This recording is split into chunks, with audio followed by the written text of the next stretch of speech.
नतीजों पे अब फोकस करा जाए, खबरों वाले स्टॉक्स पे चर्चा करी जाए। हर्षदा आपको आपकी स्क्रीन पर रेडी नजर आएंगी।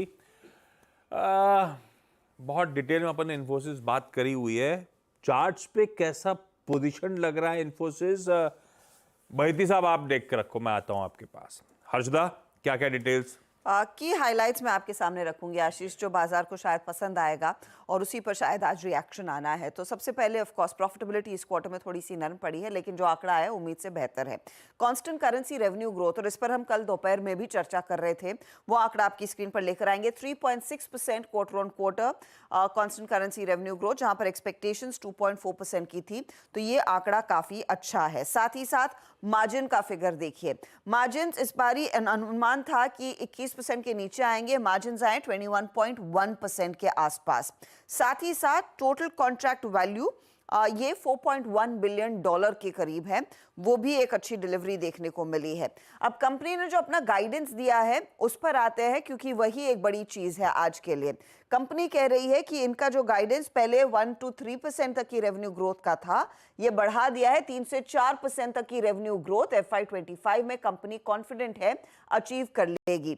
मार्जिन के लिहाज से कोई बदलाव नहीं है, 20 से 22% तक की मार्जिन गाइडेंस मेंटेन की है। अब कंपनी को कॉन्फिडेंस कहां पर आया है कि 3 से 4% तक की यहां पर रेवेन्यू ग्रोथ गाइडेंस दी है। Q1 बहुत मजबूत रहा है, साथ ही साथ मजबूत डील्स देखने को मिली है, उसके चलते गाइडेंस को एक अपग्रेड किया है। साथ ही साथ इंटेक का एक्विजिशन भी दरअसल अब कंप्लीट हो गया है, तो वहां से भी रेवेन्यू आएगा, वो भी स्ट्रेंथ देता है कंपनी की आगे की विजिबिलिटी को लेकर। लेकिन जो बड़ा पॉजिटिव है वो ये है कि Q1 में फाइनेंशियल सर्विसेज सेक्टर में सुधार देखने को मिल रहा है। उसके साथ साफ संकेत खास तौर से अमेरिकी मार्केट्स में देखे गए हैं। कंपनी ने कहा है कार्ड्स, पेमेंट्स, कैपिटल मार्केट में यूएस में एक पिकअप देखने को मिल रहा है, वहां पर रिकवरी के साइंस है, और ये ड्राइव कर रहा है कंपनी के BFSI बिजनेस को।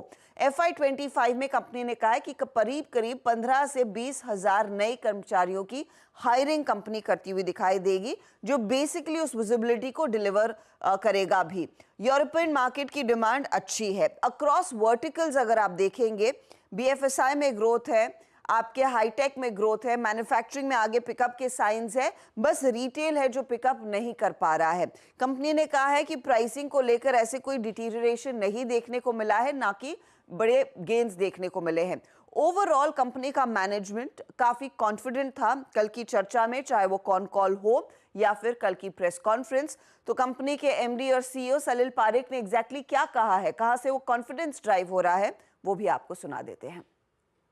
The way we see what's going on in the market and our guidance, first, we had a strong performance in Q1 on volumes, as well as the point that we made on financial services in the US. Second, we had a very strong performance on large deals in Q1, which gives us more visibility into this financial year. And third, we completed the Intech acquisition, which also helps us in this guidance. बढ़िया है। Street में कोई नहीं मान रहा था guidance में कोई छेड़छाड़ होगी। 1 से 3% रहेगी। इन्फी ने एक तो क्वार्टर का परफॉर्मेंस अच्छा करा, उसके ऊपर गाइडेंस भी, खैर जब शुरुआती अच्छी हो गई साल की तो गाइडेंस बढ़ना था, लेकिन हाँ ये बात सच है, ज़्यादातर लोग सब कह रहे हैं इस परफॉर्मेंस को देखते हुए काफ़ी कंजर्वेटिव है इन्फी हमेशा की तरह गाइड करने में। पर हाँ, फाइनेंशियल सर्विसेज, लार्ज डील्स, ये सब की हाइलाइट्स इस परफॉर्मेंस की। पार्थिव, आईटी की तो निकल पड़ी, वो TCS भी बढ़िया आए थे, इन्फी भी बढ़िया आए। अब हम रिटेल को अगर लंबी कुछ ने चुन लिया होगा, जिन्होंने नहीं चुना, इन दोनों में से कोई एक ही रख सकता हूं, पैसा तो इतना ही है। आप लंबी अवधि में किस पे दाव लगाओगे? दोनों के नतीजे देख लिया आपने। फ्रंटलाइन आईटी में मुझे इन्फोसिस ज्यादा बेटर लग रहा है। एक सिंपल रीजन है कि 8% quarter on quarter growth in terms of BFSI, I think ये चीज TCS भी नहीं कर पाया है। और इनफैक्ट मुझे लगा कि TCS के रिजल्ट्स में BFSI वर्टिकल रिलेटिवली वीक था एज कम्पेयर टू 3 दूसरे पीयर्स जिसके रिजल्ट्स आए, जहां पे बहुत शानदार ग्रोथ दिया है। और इन terms of incremental growth of TCVs अगर इन्फोसिस की देखे तो बहुत अच्छा कर रहे हैं। उन्होंने एक मार्जिन इंप्रूवमेंट का प्रोग्राम रखा था जो डेफिनेटली फ्रूट्स दिखा रहा है। It was a tough quarter in terms of margins for most of the companies, लेकिन Infosys has beaten in terms of the margins. और वैल्यूएशन के हिसाब से अगर देखें तो यहाँ पे अराउंड 8% डिस्काउंट पे चल रहा है एज कम्पेयर टू टीसीएस। तो ग्रोथ वापस बहुत जोरों शोरों से आ रही है इन्फोसिस में, तो मुझे लग रहा है कि लॉन्ग टर्म के लिए से इन्फोसिस लुक्स बेटर। इन्फोसिस लंबी अवधि के लिए ज्यादा बेहतर विकल्प। पोजीशन कैसा? बैती साहब बहुत मजे लिए इसने। एक पिछले मेरे ख्याल से 31 मई की क्लोज से 1 जून ऑनवर्ड्स इन्फी निकल पड़ा था। क्या मूव्स बने पिछले 1-1.25 महीने में इस काउंटर में। अब अगर सब कुछ अच्छा है, गैप मिल रहा है, टेक्निकली प्लेस्ड कैसा है अब इन लेवल्स के आसपास? आशीष जी देखिए, चार्ट स्ट्रक्चर तो बहुत अच्छा बना हुआ है, कंटिन्यूअसली हायर हाइस के पैटर्न बन रहे हैं और कल इनफैक्ट इसी वीक में इसने अपना जो फरवरी 24 का हाई था उसे निकालता हुआ देखने मिला है। स्टॉक ऑलरेडी 52 वीक हाई पे चल रहा है, बट हमारा थोड़ा सा कॉन्ट्रा व्यू है यहाँ पे। हमें लगता है कि आज अगर 1880 तक का जोन देखने मिलता है तो वहाँ पे जो ट्रेडर्स हैं उनके लिए एक अच्छा जोन रहेगा प्रॉफिट बुक करने के लिए। तो 1880 के पास अगर ये कहीं मिलता है 1880 1890 का जो जोन है, वहां पे एक बार थोड़ा सा प्रॉफिट बुक करना चाहिए ट्रेडर्स को, और कोई भी डिप आए तो फिर पोजिशनली ऐड करनी चाहिए। ठीक है, तो ये हो गया इन्फी पे डिटेल्ड कवरेज। आईटी पे ही रहेंगे, परसिस्टेंट पे चला जाए। हर्षदा कैसे नंबर्स? परसिस्टेंट की चार्ट सावंत साहब आप रेडी रखना। परसिस्टेंट का आप कह सकते हैं आशीष, थोड़ा सा क्वार्टर डिसेंट है। प्रॉफिटेबिलिटी थोड़ी सी फीकी आपको दिखाई देगी, करीब 3% तक का डिक्लाइन देखने को मिला है 306 करोड़ के आसपास। लेकिन आप देखिएगा डॉलर रेवेन्यू ग्रोथ जो है वो 5.5% तक की ग्रोथ दिखा रही है। एक्सपेक्टेशन था यहाँ पर सिर्फ 5% तक का ही इजाफा देखने को मिला। आप देखिएगा एबिटा में करीब 2.5% का इजाफा है। मार्जिन कंपनी ने स्टेडी रखे 14% के आसपास। 50 बेसिस पॉइंट का थोड़ा सा प्रेशर जरूर आता हुआ दिखाई दिया है। टोटल कॉन्ट्रैक्ट वैल्यू दरअसल कंपनी की करीब 3% बढ़ती हुई दिखाई दी है। 462.8 मिलियन डॉलर के आसपास तक का ये टीसीवी देखने को मिला है, जो इनफैक्ट एनालिस्ट कह रहे हैं ठीक ही है इस कंपनी के लिए। दो दिखते हैं बस परसिस्टेंट में जो मुझे थोड़ी सी परेशान करती हैं। एक तो ये सबसे महंगा स्टॉक है मिड कैप आईटी और बीच में चला भी, अभी लंबा चार्ट खोलिएगा राइट साहब, ज़बरदस्त चला है। और दूसरा इसमें फ्लोटिंग स्टॉक बहुत ज़्यादा है, मतलब 31% के करीब प्रमोटर की होल्डिंग है और बाकी पूरा का पूरा जो है वो उसके बाद वो इसमें फ्लोटिंग स्टॉक है, तो वो बहुत ज़्यादा करीब 68% का। लेकिन इशू क्या है, ये सबसे ज़्यादा चलता भी है। जब अच्छे नंबर आते सबसे ज़्यादा चलता भी है, जब खराब नंबर आते सबसे ज़्यादा गिरता भी है ये, तो वो थोड़ा सा एक रिस्क फैक्टर हो जाता है। इसके लिए मैंने खैर इसको लिया बिग स्टॉक्स में भी, लेकिन थोड़ा सा मतलब उतना क्लीन कॉन्फिडेंस नहीं आता इस स्टॉक में जितना बाकी के स्टॉक्स में आता है। इसमें ग्रोथ के नंबर अच्छे हैं, उसके बाद सब गड़बड़ है, तो समझ में नहीं आ रहा किधर जाएगा। मार्जिन 50 बेसिस पॉइंट्स गिरे, रिटर्न रेशियोज गिर गए अच्छे खासे, वो ये सब इश्यूज हैं। आरओसीई आरओईज देखिएगा प्रेजेंटेशन में सब ठंडे पड़े हुए हैं। तो ठीक है, परसिस्टेंट लेकिन गजब के मूव्स एंजॉय कर रहा है। सावंत साहब कैसा लग रहा है चार्ट्स पे? में जो 3-4 दिनों पहले एक हाई बना था जहां सबसे ज्यादा वॉल्यूम था, वो था करीबन 4930 4930। ये एक अहम लेवल है, इसके ऊपर ट्रेड करता है तो मुझे लगता है मोमेंटम इस स्टॉक को करीबन 5050 तक ले जाएगा। बट अप्रोच क्या रखना चाहिए? तो अप्रोच ये रखना चाहिए कि अभी चेज नहीं करना चाहिए। एग्जिस्टिंग पोजीशंस के जो लॉन्ग है उनका स्टॉप लॉस कल का लो यानी 4740 ये होना चाहिए। ऐड कहां कर सकते हैं? तो अगर ये स्टॉक 4800 के नजदीक मिले किसी भी वजह से, तो वहां पे ऐड कीजिए, क्योंकि आपका रिस्क हार्डली 1% रहेगा और वहां से आप एक अटेम्प्ट ले सकते हो फॉर टारगेट्स अराउंड 5050 5100। बट अगर ये गैप अप हो या कल के लो के नीचे चला जाए तो इसमें ट्रेड नहीं करनी चाहिए। थोड़ा सा बच के रहिए भाई।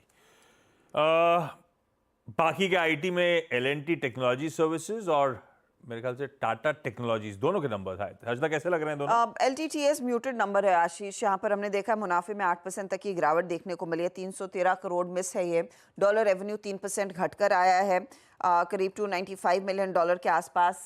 302 करोड़ के आसपास मिलियन डॉलर का अनुमान था। मार्जिन्स भी आप देखिएगा अच्छे खासे कॉन्ट्रैक्ट हुए। अनुमान था प्रेशर आएगा, लेकिन 16.3% तक का प्रेशर मार्केट एंटिसिपेट कर रहा था। 15.6% तक के मार्जिन्स आते हुए दिखाई दे, खासा कॉन्ट्रैक्शन है। इस सब के बावजूद कंपनी कहती है कि FY25 का जो गाइडेंस है रेवेन्यू ग्रोथ कांस्टेंट करेंसी में वो 8 to 10% बरकरार रखते हुए दिखाई देंगे, क्योंकि कंपनी कमिट कर रही है कि $1.5 बिलियन तक का रेवेन्यू रन रेट वो आगे अचीव कर लेंगे।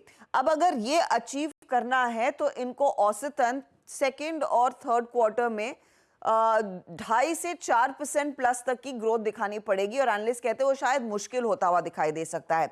हालांकि कंपनी कह रही है कि आगे मार्जिन्स में सुधार जरूर देखने को मिलेगा। इनके लिए मोबिलिटी बिजनेस सबसे स्ट्रांग रहा है इस पर्टिकुलर क्वार्टर में। हाईटेक सस्टेनेबिलिटी में डी ग्रोथ देखने को मिली जरूर है। टाटा टेक के नंबर्स वॉश आउट है, परफॉर्मेंस बेहद खराब है। टाटा टेक्नोलॉजीज के मुनाफे में 15% तक का नुकसान देखने को मिला, 162 करोड़ का आंकड़ा। रेवेन्यू एब्सोल्युटली फ्लैट है। इबिट्टा में 7.5% तक का डिक्लाइन, मार्जिन 18% के आसपास आए हैं, 19.9% से घटकर आए हैं। हालांकि कंपनी कह रही है कि विनफास्ट का जो ट्रांजिशन था वो लार्जली बिहाइंड है, इसका ज्यादा इंपैक्ट नहीं आता हुआ दिखाई देगा। सीक्वेंशियल ग्रोथ सर्विसेज बिजनेस में देखने को मिलेगी जुलाई से सितंबर वाली तिमाही में, तो वहां से पिकअप आने के अनुमान है। कंपनी ने 5 बड़ी स्ट्रेटेजिक डील्स एरोस्पेस ऑटोमोटिव में जीती हैं, उसका आगे रिफ्लेक्शन आता हुआ दिखाई देगा। ध्यान रखिएगा, वो BMW वाली डील साइन की थी, आगे उसका इंपैक्ट आएगा, होपफुली उसके और डिटेल्स आएंगे। इन्होंने एक अपनी इकाई के साथ सॉफ्टवेयर डिफाइंड व्हीकल्स के लिए पार्टनरशिप भी साइन की है, और SDV हम सब जानते हैं आजकल लेटेस्ट बड़ी चीज है ऑटोमोटिव सेगमेंट के लिए, लेकिन नंबर्स निराशाजनक। नंबर्स दोनों ही थके हैं, LTTS के भी, टाटा टेक्नोलॉजीज के भी। बोलना भूल गया था मानस, आप जब तक चेक करो मैं आता हूं आपके पास। दोनों IT स्टॉक्स पे आपसे चर्चा करूंगा कुछ ही देर में। इस बीच शिल्पा जी, आप दालमिया भारत रेडी रखना, उस सीमेंट मेजर के भी रिजल्ट्स आए। हजदा, वो नंबर्स कैसे लगे? दालमिया भारत के केस में मुनाफा फ्लैट है, करीब 145 करोड़ का, 152 करोड़ का अनुमान था, लेकिन यहाँ पर आप एक 84 करोड़ का इम्पैक्ट देख रहे हैं on account of one time provisioning जो इन्होंने क्रिएट की थी, वो JP एसोसिएट्स वाले इंसॉल्वेंसी प्रोसीडिंग्स के लिए। रेवेन्यू भी फ्लैट देखने को मिला है, इबिट्टा में ग्रोथ देखने को मिली, ऑपरेशनली अच्छा है quarter. Fuel and power cost दरअसल घटे हैं, उसका फायदा मिलता हुआ। आप मार्जिन देखिएगा 18.7%, 18.5% पर है। वॉल्यूम ग्रोथ है 5.5% ईयर ऑन ईयर, अच्छा खासा, लेकिन सीमेंट रियलाइजेशंस घटे हैं, तो सीमेंट की प्राइसेस ड्रैग कर रही है, लेकिन कॉस्ट कट्स दरअसल एबिटा और मार्जिन्स को सपोर्ट कर रहे हैं। तो ये इनफैक्ट वो स्टॉक आज देखते हैं कैसे रिएक्ट करेगा। मॉर्गन स्टैनली ओवरवेट है, नोमरा हालांकि कह रहा है रिड्यूस करेंगे। नंबर्स अच्छे हैं, ऑपरेशनली मेरे ख्याल से सरप्राइजिंग परफॉर्मेंस है। किसी ने ऐसा नहीं सोचा था मार्जिन इस तरह से एक्सपैंड होंगे, और स्टॉक ने कुछ किया नहीं है। ईयर टिल डेट मेरे ख्याल से 15% की गिरावट के साथ खड़ा हुआ है। पता नहीं, देखते हैं अब रिएक्शन कैसा आएगा। शिल्पा जी, दालमिया भारत कैसा प्लेस्ड है? वो ऑफ हाइज ट्रेड कर रहा है, कमजोर है, कंसोलिडेट कर रहा है, चलेगा नहीं चलेगा मैम?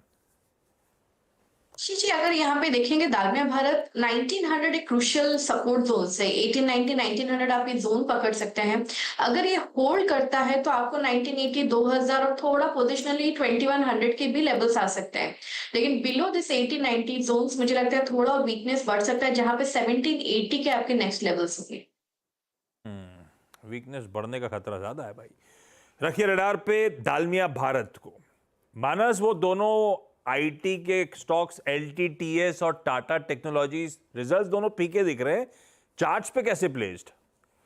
देखिए, LTTS सही जगह पर है जहां पर आपको रिवर्सल देखने को मिल सकता है, फिर से रैली रिज्यूम हो सकती है।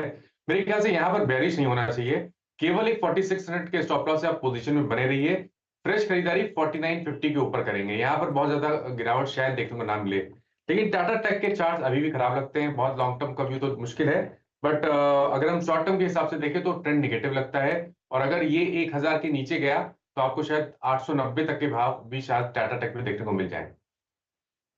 ओके, अच्छा, कुछ ही देर में आज के बजट बोनांजा पे भी चलना है। बजट की पिक्स मानस जी और शिल्पा जी ये दोनों देने वाले हैं आपको बढ़िया सी पिक्स, और इससे पेट ना भरे आपका तो आज 12:27 पे इस देश के 8 जाने माने फंडामेंटल स्टॉक पिकर्स एक साथ जुड़ेंगे अपनी एक एक सबसे प्रिफर्ड बिग बजट बेट्स के लिए। चाहे तो वो भी जरूर देखिएगा, लेकिन हर्षदा के पास वापस चला जाए और बाकी के रिजल्ट्स गुड बैड अगली, कुछ है क्या? अगली अगली भी है क्या?